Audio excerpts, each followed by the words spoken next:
All right, so you want to go deep on something, but maybe you don't want to like spend hours sifting through, commentaries and articles. Right. We're going to do the heavy lifting for you today. Absolutely. We are diving into a really fascinating part of the Bible, 2 Kings chapter 4. Yeah, this is a chapter just packed with stories about faith. I mean, it is action-packed. It is. We've got 4 main stories that we're going to look at: a widow who needs some serious help, a woman who is incredibly generous, a near-death experience with some bad stew, and like a ridiculously small amount of food that ends up feeding a whole crowd. That's right. From oil to a child, from poison to just 20 loaves feeding 100 people. Yeah, so our mission today is to uncover like the timeless wisdom in these stories and see how they can actually strengthen our own faith, in the 21st century. Yeah, because these stories are not just ancient history. They're full of lessons for us today. Okay, so first up, the widow's oil. So picture this woman's husband, who was a prophet, has died, and she is in major debt. I mean, like, creditors are about to take her sons as slaves to pay off what she owes. Oh, wow. That is a desperate situation to be in. I mean, in that culture, losing your children like that was just devastating. So she goes to the prophet Elisha for help, right? And Mm. Elisha asks her, "What do you have in your house?" And she's like, "Nothing except a small jar of olive oil." It sounds like she's hit rock bottom. Yeah. But what's interesting is that Elisha saw potential. Okay, so what does he tell her to do? Well, he tells her to do something pretty unusual. Yeah. He says, go borrow as many empty jars as you can from your neighbors. Okay. Like, not just a few, Wow. a lot. Okay, so she's going door to door asking for empty jars. Yeah, and I mean, can you imagine doing that? It takes a lot of faith. Free. Like, what are the neighbors thinking? Exactly. She's trusting that something amazing is going to happen. Okay, so then what happens? But she goes back home with her sons, shuts the door, and starts pouring the oil from her little jar into all those borrowed jars. And get this, the oil just keeps flowing. It fills every single jar, and then it stops. Wow, so she goes from like one little jar to tons of jars full of oil. It's incredible, right? Yeah. And what's really cool is that she had to participate in the miracle. Right. It wasn't passive. She had to take action. Yeah. By borrowing those jars, she was showing that she believed God would provide. That's such a good point. So what does she do with all this oil? Well, Elisha tells her to sell it, pay off her debt, and then live off the rest. Talk about a complete turnaround. Right. Okay, so how does this apply to us, today? Well, I think the big takeaway is that even when we feel like we have nothing of value, God can use what we do have if we trust him. Okay. Think about those times when you're stressed about money or you just feel like you don't have enough of something. This story reminds us that God can take what little we have, our skills, our time, even a little bit of money, and multiply it in ways we can't even fathom. It really is a reminder that God can do so much more than we think he can. Okay, next up, we've got the story of the Shunammite woman and her son. This one is a real roller coaster. It is. So this woman is like super generous. She's always taking care of Elisha, making sure he has a place to stay, food to eat, the whole 9 yards. Yeah, she even convinces her husband to build a whole room just for Elisha. Wow, talk about hospitality. Right, and she doesn't want anything in return. Okay, so Elisha's like, I got to do something nice for this woman. So he offers to talk to the king or the army commander on her behalf. Yeah, but she's content. She says, I dwell among my own people. Okay. She's not looking for fame or fortune. But Elisha's servant notices something. okay. This woman doesn't have any children, and her husband is old. In that culture, that was a huge deal. Absolutely. Having kids was super important for carrying on the family name and providing for you in your old age. Oh, okay. So Elisha prophesies that she'll have a son within a year. And what does she say? She's like, no way. Don't get my hopes up. Yeah, I mean, it's hard to believe when you've been waiting for so long. Right. But guess what? She has a son. She totally does. A year later, she gives birth to a baby boy. It's a miracle. It is a reminder that generosity can lead to unexpected blessings. For sure. But then tragedy strikes. The boy grows up, and one day he's out in the fields with his dad, and he gets a really bad headache. Oh, no. Yeah, he's brought back home to his mom, but he dies. Oh, that's just heartbreaking. After all that she went through to have him. I know it's like a punch in the gut, but here's the thing. The Shunammite woman, she doesn't give up hope.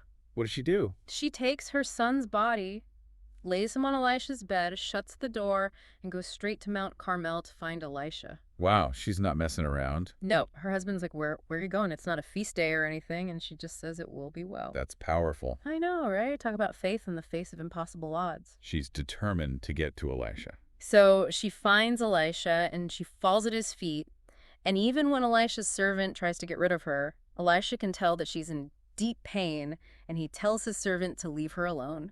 He can sense that something's really wrong. Yeah. And then she says to Elisha, "Did I ask you for a son, my lord? Didn't I say don't raise my hope?" It's like she's reminding him of the miracle he promised. She's not letting him off the hook. Exactly. She wants him to do something. And so what happens? Well, Elisha sends his servant with his staff to lay it on the boy's face, but nothing happens. Oh, man. And the Shunammite woman, she's like, "As surely as the Lord lives and as you live, I will not leave you." She is persistent. She needs Elisha to come himself. Yeah. And Elisha's like, "Okay, fine, let's go." Wow. Yeah. So they go back to the house. Elisha goes into the room with the boy, closes the door, and prays to God. Okay. And then he does something really interesting. He lies down on top of the boy, body to body, eyes to eyes, hands to hands. He's fully present with the boy. He is, and the boy's body starts to get warm. Okay. Elisha does it again, and then the boy sneezes 7 times and opens his eyes. He's alive. Wow, what a powerful image of God's power over life and death. Right, and it shows his compassion, too. Like, he's willing to intervene even when things seem completely hopeless. So what does this mean for us today? It means that we can ask God for healing and restoration in any area of our lives. Physical, emotional, spiritual. You know, we might not experience a literal resurrection, but this story gives us hope that even impossible situations aren't beyond God's reach. Yeah, like maybe you're dealing with a broken relationship or a health crisis. The story shows us that we can keep praying, keep believing, even when it feels like all hope is lost. That's right, because God is a God of hope and restoration. He can bring life back to what feels dead. Okay, let's move on to a story that's a little less dramatic but still super relevant, the poison stew. Okay. So this takes place during a famine. Of course it does. Right. There's not enough food to go around, and Elisha and a group of prophets are hanging out in Gilgal. Okay. Elisha tells his servant to make a big pot of stew for everyone. Sounds good so far. Right? One of the guys goes out to gather some herbs, but he accidentally picks some poisonous gourds. Oh. Yeah. He doesn't realize they're poisonous, so he chops them up and throws them in the stew. I mean, it was an honest mistake, right? Totally. Especially during a famine. You're kind of desperate for anything you can find. Exactly. So they start eating, and they're like, "Wait a minute, this tastes awful." Oh. They yell out to Elisha, "Man of God, there's death in the pot." Oh my gosh, they must have been freaking out. Seriously, they're already starving, and now their food is trying to kill them. So what does Elisha do? He's like, "Bring me some flour." Okay. He tosses the flour into the pot and tells them, "All right, it's safe to eat. Now dig in." Wait, it's some flour and the poison's gone? Yeah, I know, right? It seems so simple, but it shows us that God cares about the little things. He's involved in the everyday stuff? Right. Like maybe you're not dealing with poison stew, but I bet you've got some worries, some things that are stressing you out. Yeah, like work deadlines or relationship problems. Exactly. This story tells us that we can bring those things to God, even the small stuff. Because he cares about it all. And he might just surprise you with the solution. For sure. All right, ready for our last story. Yeah, hit me with it. This is the story of the feeding of the 100. Okay. It's all about God's crazy abundance. Love it. So there's this guy who comes to see Elisha, and he brings him a gift. 20 barley loaves and some fresh grain. That's nice of him. It is. But keep in mind, there's a famine going on. Right, so even 20 loaves is a big deal. Exactly. But it's not nearly enough to feed 100 people. Okay. So Elisha tells his servant, give it to the people to eat. And the servant's like, "Are you kidding me? How can I feed 100 people with this?" Yeah, it seems impossible. Totally. But Elisha says, "Give it to them. They will eat and have some left over." He's trusting God's promise. And what happens? Well, they hand out the food, and every single person eats until they're full and there's food left over. No way. It's a miracle. It really is a reminder that God can do so much more than we think he can. He takes what little we have and multiplies it. So what's the takeaway for us today?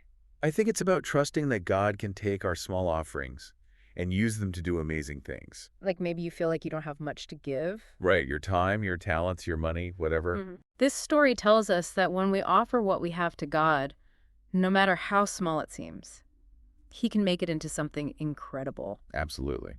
Wow, so we covered a lot of ground today. We did. What are the main things we should remember from these stories? Well, we saw that even when we feel like we have nothing, God can provide for us if we trust him and obey him. Like the widow with the oil. Exactly. And then there's the Shunammite woman.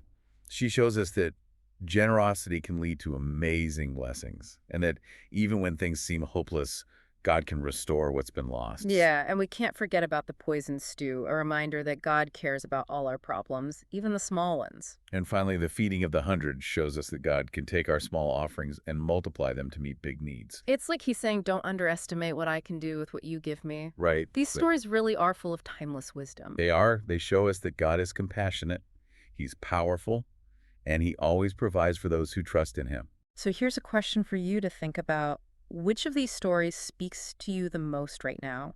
And how can you apply the principle of faith that we see in that story to your own life? Are you facing a challenge right now that seems impossible? Can you trust God to intervene? Think about how these stories can inspire you to rely on God's promises and His love. I think that's a great place to leave it. Yeah, thanks for joining us on this deep dive into 2 Kings chapter 4. See you next time. Bye.